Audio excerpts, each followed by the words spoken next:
Is the preaching of God's Word. Hope and pray that your Bibles are already with you. Inyong kasing andam na sa pagpaminaw sa pulong sa pulong. Sa buong buhay na Diyos. Kung sa walinangan pa, akong ginahang yung atong Pastor James. Please come here in front and give to us the Word of God. Let us give him a round of applause, please. Amen. Thank you for that wonderful song. There shall be showers of blessing. Wow. Great expectation of blessing. About ito ang mga kinabuhi, no?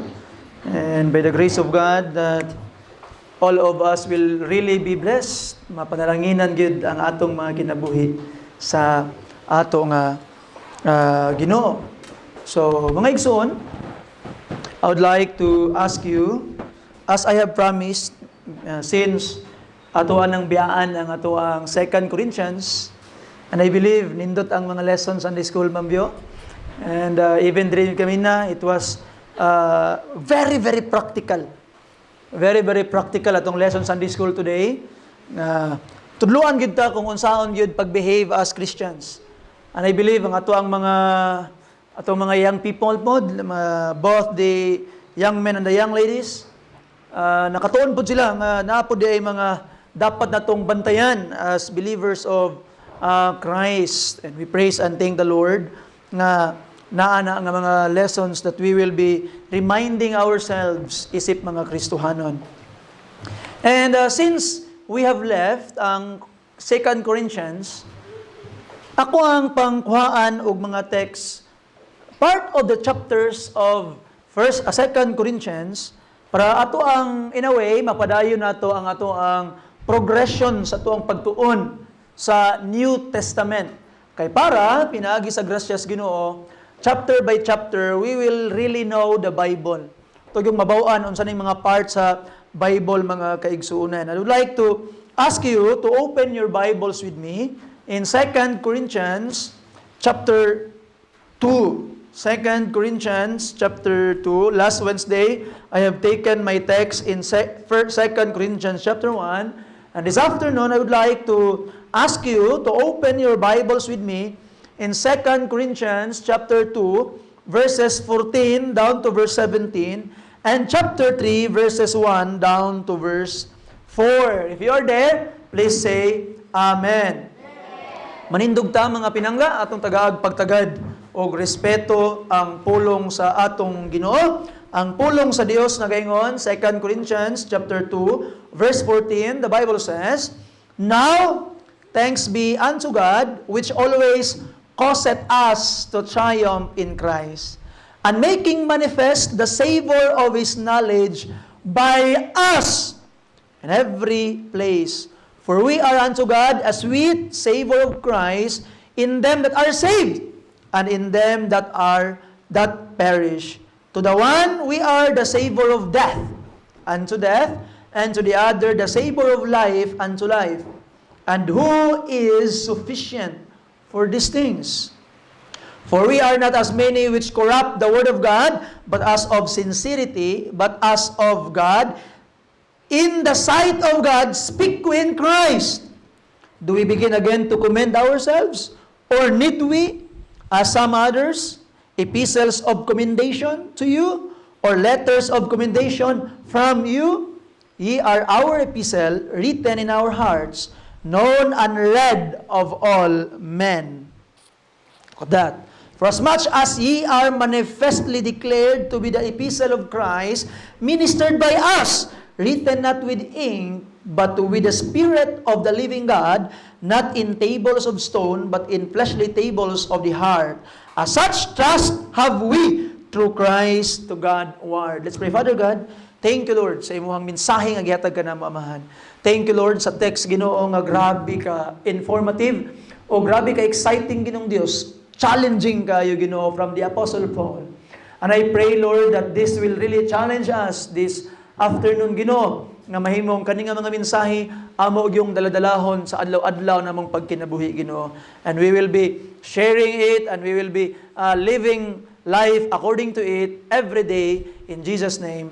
Amen. Amen. Palihog manglingkod kitang tanan. I would like to entitle the message karon mga kaigsunan as An Open Letter from Christ. An Open Letter from Christ.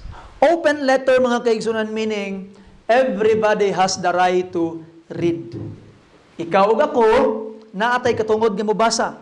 Everybody can read and look at the information from this letter. And that is the message that we will try to look at karon. So to give you a background mga kaigsunan, chapter 1, di ba sa last part, di ba we learn nga si Apostle Paul gusto unta mo adtog Corinth, pero wala lang siya ni dayon to spare ang Corinth sa pagpangasaba. Dili niya gusto nga mahimong dunay kasamok og pagpangasaba nga iyang pagabuhaton sa mga taga-Korinto because of the immorality that they have done.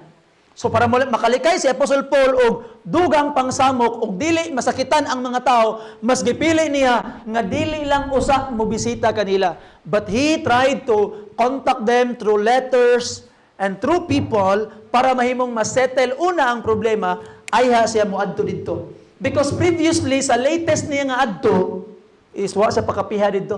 Giaway siya sa mga taga Korinto mga kaigsunan. And dito sa Corinth, there were people that are very critical kang Apostle Paul. Kalaban kanila si Apostle Paul, and those people in chapter 2 were already rebuked. Na-rebuke na. O katong mga tawhana, because na-discover sa tibuok congregation nga inana di ay ka-immoral ang ilang sala, ang gibuhat sa taga-congregation, gibiyaan siya. Mura siya o put away siya, gipagawas siya simbahan. According to chapter 5 in 1 Corinthians, that put away that wicked man from among you. And the people of Corinth truly obeyed the word of the Apostle Paul. They put that man away from them. Ilang gitiwalag tong maong makasasala. Wicked person. You see? And ato makitaan mga kaigsoon, tanaw ni mong verse 5 sa chapter 2 sa atong sex, but if any have caused grief, he have not grieved me, but in part that I may not overcharge you all. Look at this. Sufficient to such a man is this punishment which was inflicted of many, so that contrariwise ye are rather to what?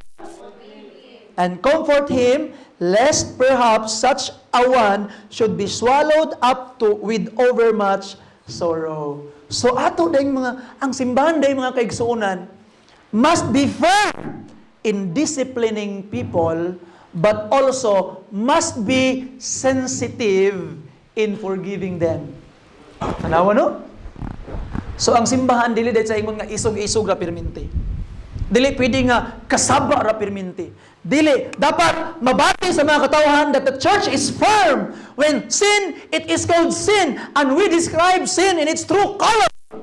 But when that person who committed such thing already repented, we must be soft and sensitive in forgiving and accepting that person again. And i-confirm niya nga nahigugma ta niya. Verse 8, wherefore I beseech you that ye would confirm your what? Love toward Him. You see? So we learn to forgive. Kaya nga naman, og dili ka kabalo magpasaylo, Satan may use that kind of attitude to destroy the church. Dili gusto sa yawa nga naay pagpinasayloay sa simbahan. Dili gusto sa yawa mga kaigsuonan nga ang mga Kristohanon nga naay panagbingkil mag-away. Remember, pastor, Kristohanon magbingkil? Yes, ang Kristohanon magbingkil. Why? Because we are a family. Nabay panahon nga wa mo nagtininggana sa imong mga ginikanan? Nabay panahon nga wa mo nagtininggana sa imong mga igsuon? Kay naay ginagmay nga panagbingkil? Of course, yes. Why? Because we are family. You see? And di malikayan mga pinangga nga mga kaigsunan that within family there will be conflict. But families will not be forever in conflict. Family will go back together, show their love again, and of course, ingon pa sa pulong sa Ginoo mga kaigsunan, confirm their love to one another. You see? And ingon pa ang pulong sa Ginoo, di ta magpinasaylo ay, verse 11, lest Satan should get an advantage of us, for we are not ignorant of his devices. Look at that. If you do not know how to forgive, not only forgive but to let go, Satan may use that kind of attitude to destroy the fellowship or to destroy the church. So mga pinangga nga mga kaigsunan, we must learn by the grace of God to learn to forgive people, especially those people who have already repented as described in chapter 2 sa atong text karon. Amen. You see? We declare forgiveness when people repent. And dili man ta pasaylo ganing Ginoo. Kinsa man ta nga dili mo pasaylo mga kaigsunan. Unsa man day ang sala ang nabuhat sa mga tao sa atoa. We need to learn to really forgive. Not only forgive, but there must be a restoration of fellowship. Restoration of the old relationship nga naguba na ay panagbalik mga kaigsunan to the point nga murag wala to nahitabo. That is the real restoration mga pinangga. And we don't want the devil to take advantage of us. We know his devices. He don't want us to forgive. You see? Now, when there was forgiveness, sa diha nga nanay forgiveness, nanay kapasayloan, the Bible says, verse 14, now thanks be unto God, which always causeth us to what? Triumph. Wow. Triumph. There will be triumph, mga pinangga. Nay kadaugan when there is forgiveness. You know, revival ang simbahan when people are forgiving one another, people are loving one another. Look at this, there will be triumph. And kaning triumph diri mga kaigsunan, ang iyang Greek word ani is triambelo. I don't know how to pronounce that. Triambelo, mao na ang iyang Greek. Ang kanang gitawag nga triambelo nga triumph, it means ka unya katong nakadaog, katong nakapilde nimo, giparade ka, gipakita ka sa kalibutan nga mauni ang akong mga dinakpan. So meaning mga kaigsuonan, the Apostle Paul is saying, we are captives of Christ. We are the prisoners of the Lord Jesus Christ. And atong makita mga pinangga nga mga kaigsunan, and because we are the prisoners of the Lord Jesus Christ, we follow Him. And Jesus Christ want to parade us before the world. Ipakita niya sa mga kalibutan, mao ni ako mga dinakpan, mao ni ako mga sumusunod. These are my prisoners. And mga pinangga nga mga kaigsunan, when we experience the love of Christ, we will become willing prisoners. We wanted to be imprisoned in the love of the Lord Jesus Christ. Ginong Dios, gapusa ko sa mga gapo sa imong pagpangga o imong paghigugma. Kay nga naman, pagkatamis sa pagpangga sa atong Ginoo mga kaigsunan. Amen. You see? And we are being paraded. Ginaparade ta ni Jesus Christ. Following Him, He is the triumphant. And we follow Him. And we are being shown to the world that these are my followers. I triumph over them. Na I died for these people. These people are saved.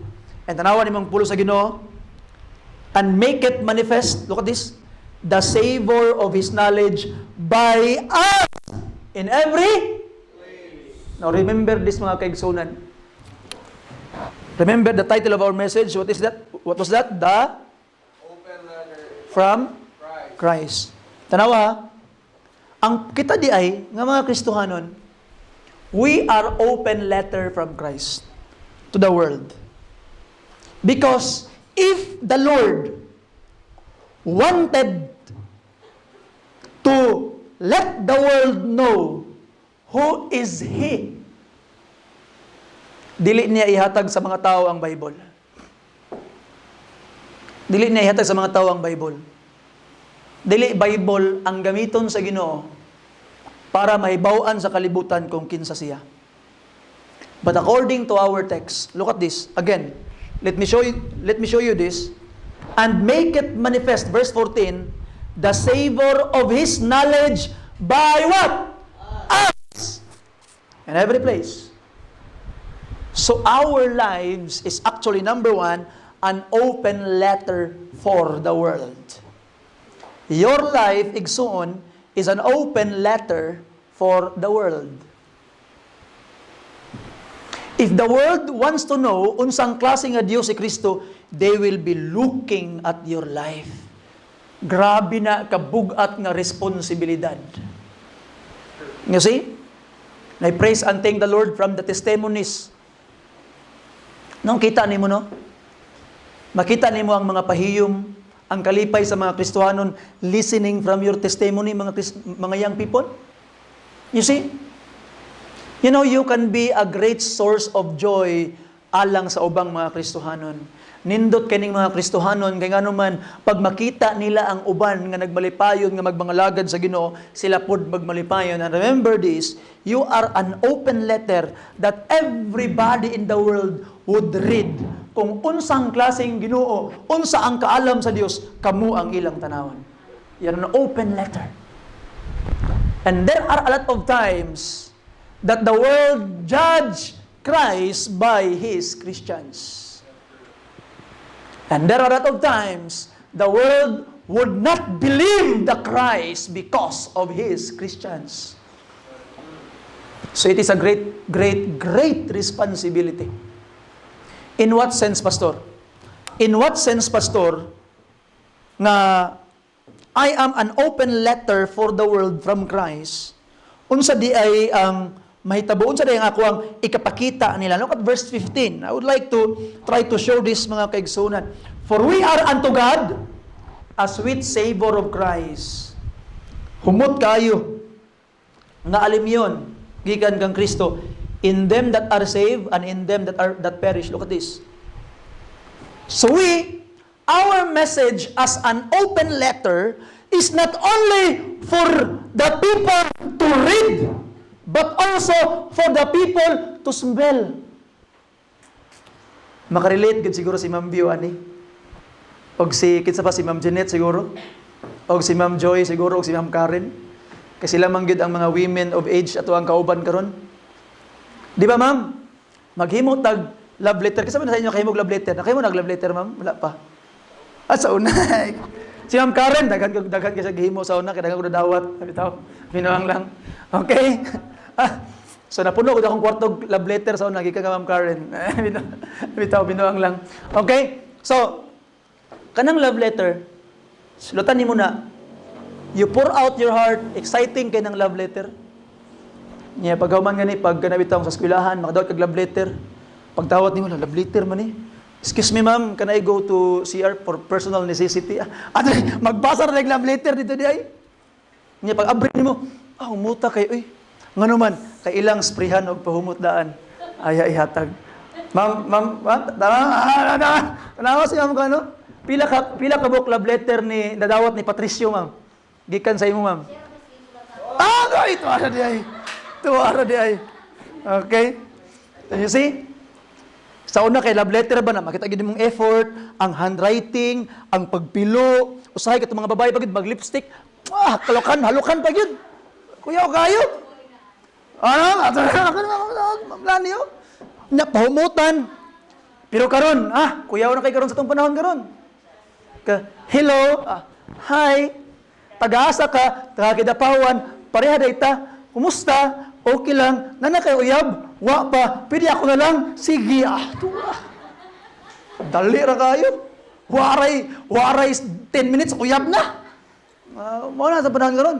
Pero sa una, pila ba ka mga papel ang magisi? Lain man. Uy, nasayop gamay. Uy, way kwan. Nasmall letter. Yun. You see? Unya pagkaman, sunog-sunugan pas kandila, ala. Nanaan pag kandila, kay parang na-design. Katul. Unya, sprihan o pahumot. Kay pag-apri pala sa letter, ay, di lang kay gitawag nga, gwapo kayo ang gisulat, pati ang gitawag nga, ang iyang, kanang mitawag, fragrance, sama? Alimyon, pagkatamis sa alimyon, sa sulat gikan ni Patricio ngadto kang lani. Kayawag yung kayo eh. You see? Pero kita nga mga Kristohanon, ingon sa Bible, humot or baho ta. para sa mga katawhan. Kang kinsa tahumot, lantawa mga pinangga. Verse 16, to the one, we are the savor of death unto death. Those people na wa gyud nagsalig sa Ginoo, katong mga tao nga di gyud mo dawat kang Kristo, nga ilang Ginoo manuluwas, baho kay lantawon ang mga Kristohanon, dili sila ganahan maglantaw sa mga Kristohanon nga nangalagad sa Ginoo. Ang atong mensahe gigaligot-gutan nila kita ang mga sulat nga dili ganahan ang mga tao nga paingunay sa impierno. They don't like it. They don't want it. They don't want to smell it. They hate it. Tingala ka, pag mahimo kang Kristohanon, lugar sa labi na bitaw nakastrabaho, dili ka Kristohanon, close kay mo sa imong mga amigo, paghuman nahimo kang Kristohanon, nabag-o ka, tingala ka, di na kanila pansinon. Ano man? They don't want you anymore. Nanimahaw na ka para sa ila. People of the children of the wicked one do not like the children of the kingdom. You see? Pero mga pinangga, look at this. Verse 16 again. And to the other, the savor of life unto life. Wow! Ang alimyon sa kinabuhi, ngadtos kinabuhi. So dunay mga tao that they will believe. They will accept the Lord Jesus Christ as their Lord and Savior. They will believe the gospel. Ang imong kinabuhi is mahimong humot kayo. Alam kaniya. And the Bible says, who is sufficient for all these things. Kinsa ba'y makakaya ni Ginoo? Ato makita mga pinangga na di sayon ang responsibilidad nga gipas-an nimo sa imong abaga. Kay pwede diya na ikaw ang mahimong hinungdan nga ang usa ka tawo mo daos-dos paingon dito sa impierno tungod kay baho kay imong kinabuhi paglantaw niya. Wala nimo gibarugan ang mga mensahe nga nimong natun-an sa pulong sa Ginoo. Imbes kay maayo ang imong testimony, imong gidaot ang imong testimony. And people will say, maunay Kristohanon? Kay kung maunay Kristohanon, di kumutuo kang Kristo. That's why mga pinangga nga mga kaigsunan, but by the grace of God, we are an open letter from Christ. By the grace of God, humuta kung lantawon das mga tao para sila mahimong mahayagan sa atong kahayag para sa angkon sila kinabuhi. Let your light so shine before men that they may see your good works and glorify your Father which is in heaven. So ato makita mga pinangga. Kinsa may igo aning butanga? Kinsa may makakaya ani? You see? 2 Corinthians chapter 3 verse 5 to 6. Tanawa ang giingon sa pulong sa Ginoo, not that we are sufficient of ourselves to think anything as of ourselves, but our sufficiency is of God, who also hath made us able ministers sa ato pa mga kaigsunan. Yes, who is sufficient on these things. Kinsa ba'y makakaya ni? Dili ikaw, dili ako, pero ang Ginoo mutabang nimo that you will become sufficient because our sufficiency is of God. He will make you able. Di man ako kaya, pastor. Lisod bang kayong kinabuhi, pastor? Lisod kinako ipakita nga Kristohanon ka, pastor. Yes, thank you for that affirmation. Thank you sa imong pagsulti nga lisod. Thank you sa imong pagpakita nga di nimo kaya. And that's the time you can rely to God. Lord, make me sufficient, make me able, di na ko kaya. You see? I have told you before, pag nagay tao nga moingon sa imuha, nga ikaw tawana ka, wag kay ayo, wag kay pulos, dawtan kang tao. Ang tubag nimo, salamat sa pagpahinumdum. Thank you for reminding me because tinuod, wa ko'y ayo, dawtan kong tao, nahimo lang kong tarong because of the sufficiency of the Lord Jesus Christ nga gihatag sa ako. We rely on the Lord Jesus Christ, mga kaigsunan. You see? So that's the first thing. We are an open letter for Christ, from Christ to the world. But number two, I would like to say you are an open letter, not only from Christ, but you are also an open letter from your pastor. Okay? Pastor? From your pastor, yes. Look at this. First of all, sa verse 17, iwan pa ni Apostle Paul, for we are not as many which corrupt the word of God, but as such sincerity, but as of God, in the sight of God, we speak in Christ.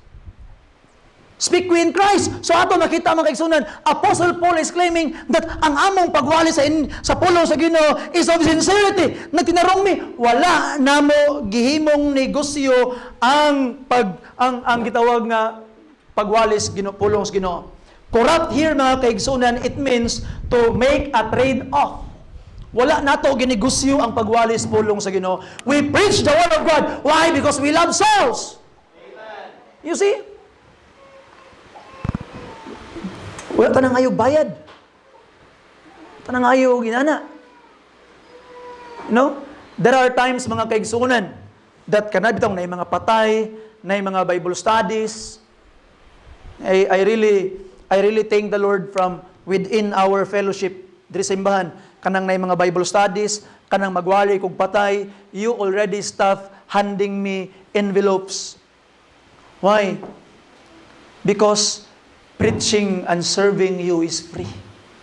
Wala nato na ginakuan, wala nato na ginahimong negosyo ang pagwalis pulong sa Ginoo. I am willing to go wherever you would tell me to go. Kung naay angay sangyawan sa pulong sa Ginoo dito nga imong parenti, I am willing to go for free. Nga naman, we love souls. Amen. Kalaga tong tuyo. You see? And I thank the Lord that you already stopped giving some envelopes para na, no? We wanted to preach the Word of God freely. Libre ang gitawag na pagwalis pulong sa Ginoo. We are not making the Word of God trade. Dili na sa negosyo ang pagwalis pulong sa Ginoo mga kaigsunan. If there is a trade, we trade souls. So we wanted souls to be saved. Now, pero kaning verse 17, Paul, unsa may proof nimo Paul nga inana gyud ka Paul? Unsa may proof nimo Paul nga tinarong gyud ang imo Paul? According to 2 Peter chapter 2 verse 1 to 3, na may mga apostles nga mga dimao. How can you prove that you are really an honest minister? Tanawang verse 1. Do we begin chapter 3? Do we begin again to commend ourselves? Or need we as some other epistles of commendation to you? Or letters of commendation from you? Nanginahanglan ba mi og letters of commendation to you or from you? Nga para i-prove nga na maghimo og sulat para i-prove nga ako tarong or nabay kinahanglan nga tao nga maghimo og sulat ihatag sa inyo para i-prove sa inyo nga ako tarong? Ana ba? Awang iyang Paul. Verse 2. Ye are our what? Written in our hearts, known and read of all men. Sige soon. Pastors don't need letters of commendation. Pastors don't need letters to prove that they are good preachers. You only need to look at the people nga iyang ginabantayan. And you know, if someone will try to look at me, if I am a good pastor, they don't need someone to tell them what kind of pastor am I. They will just look at you. Tanaw nila ang inyong mga kinabuhi. Because you are my letter of commendation. You are an open letter to prove the credibility of my ministry. You see? Kung matag usa kaninyo and you will be going to places and people will look at you nga muramog mga naunsa ba? I'm really blessed sa tuang mga young people dito sa camp. Dili malikayan that there will be different standards from other churches.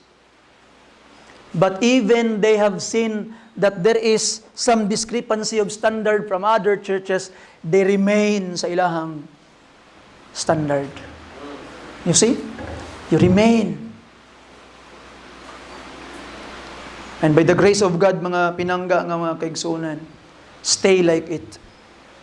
Stay like it. We stay in the standard that the Bible is telling us to follow. And atong makita mga kaigsunan, number 1, hindi na ako maglangan pa. You are an open letter from Christ. Number 2, you are an open letter of commendation from the pastor. And number 3, and lastly mga kaigsunan, you are God's sample for the world. You are God's sample for the world. And look at this, verse 3. For as much as ye are manifestly declared to be the epistle of Christ, so you are already manifestly declared pagyud as the epistle of Christ by us, written not with ink, but with the Spirit of the living God, as not in tables of stone, but in fleshly tables of the heart. As such trust have we through Christ to God word. Now in the Old Testament, mga pinangga nga mga kaigsuunan, in the Old Testament, God leave them with 2 granite stones with 10 commandments. Gisulat sa Ginoo ang iyang balaod sa bato. But in the New Testament, He did not write His commandments, His will in stones. He wrote it in the hearts of 11 people. And that's the disciples, the apostles of Christ. It was 12 originally, but after the final analysis, there is only 11. And the law of God was written in the heart. The 11 apostles. Pagsaka sa Ginoo sa langit, wala na siya nagbiya og balaod nga gisulat sa bato. Ang iyang gibutang nga balaod gisulat sa kasing-kasing sa 11 ka mga disciples nga nahimong mipakuyanap sa daghang mensahe nga niabot sa tuwa karon. And those 11 disciples became the world's sample. They were letter. But not only a letter. Not only a letter from God, not only a letter from the preacher, but also not just a letter but a sample. Sample. Kabantay ka ng mga letter usahay sa mga tambal nga naipakapin sample. Ikaw ang sample. Nadunggan ako sa una. Ay, imna ni kay sample ni. Nga naman, pag sample ka ni, effective ka ng sample. Amot lang sa nakatinuod. Kanabitaw mga tambal nga sample daw. Effective ko nung kayo. Now look at this mga kaibigan. James chapter 1 verse 18. Look at this. Sample ta sa Ginoo.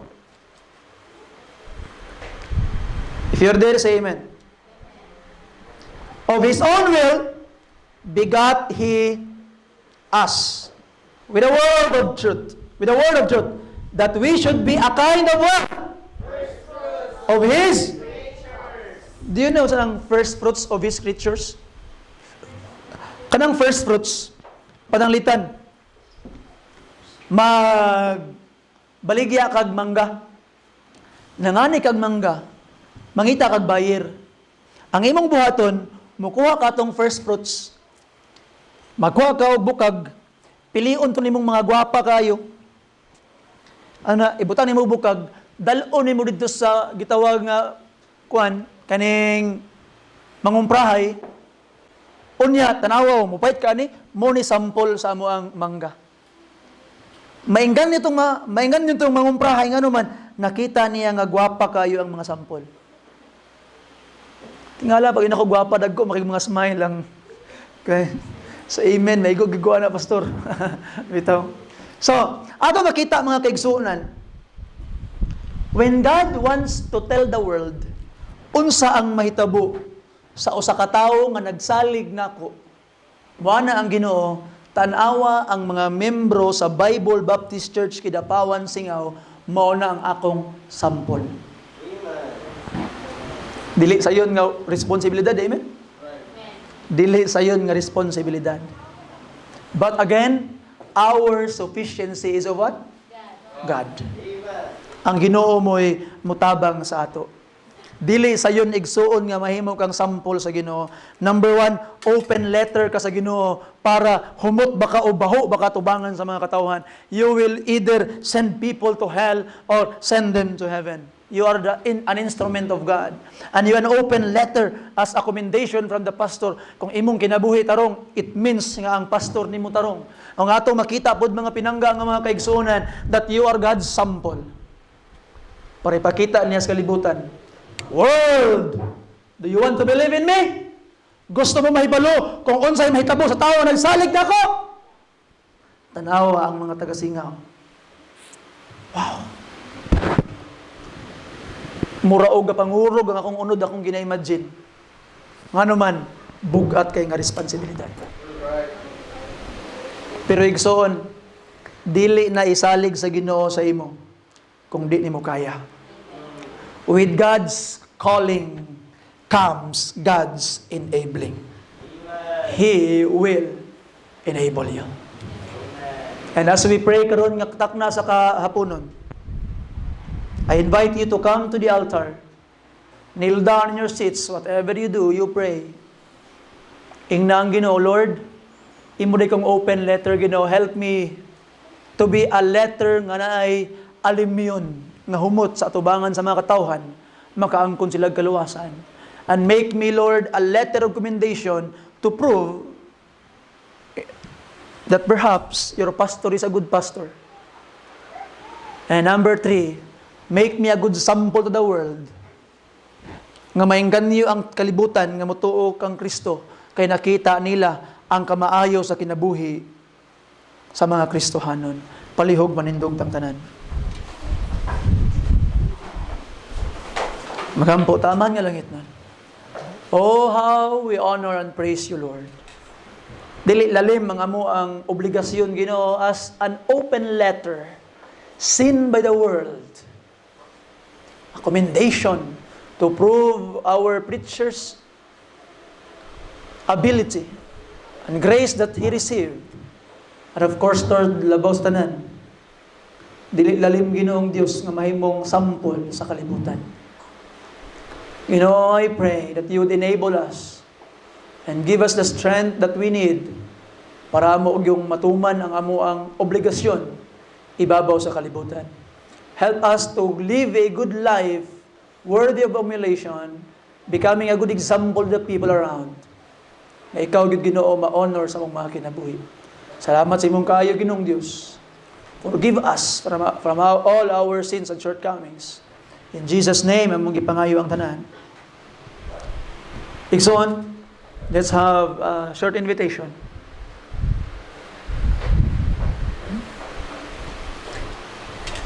As we listen to the music, I invite you. Nabasa tuwa karon that you are challenged. Pastor, na-challenge kay ko. Pastor, grabe no. Letter ko, tubangan, tanawang sa tibuok kalibutan para mabawaan kung kinsa ang Ginoo.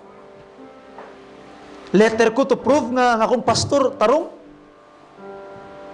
Sampul ko sa kalibutan. Hindi lalim. I invite you to come as we listen to the music. I invite you to come, Lord. I wanted to be a good letter, a good sample. You come and kneel down now.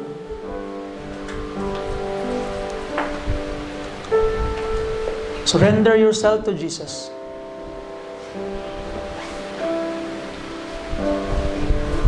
Humble down yourself. Dawata nga insufficient ka sa imong kaugalingon. Ang kuna nga di mo kaya. Ingna ang Ginoo, Lord, di na ko kaya, Ginoo. Pero makaya na ako, Lord, itabangan ko nimo. Come and surrender to Jesus. Kupot niya. Kaysa bugat nga responsibilidad nga nagbaba sa imong abaga. Mahimo ng kalipay. Kay samtang imo ka nang ginabarugan, mabati pod nimo ang gugma o grasya sa Ginoo nga nagatubod nga walay hunong ngadto sa imong kinabuhi. Come and surrender to Jesus. Come and surrender.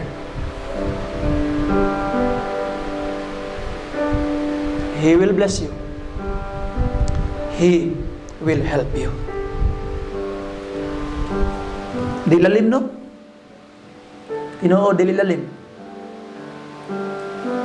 Pero di na itugod sa Ginoo. Kung di mo kaya. Kaya ni mo na. Igsugon. Kanimo amahan. Gisalig na mo ang tanan.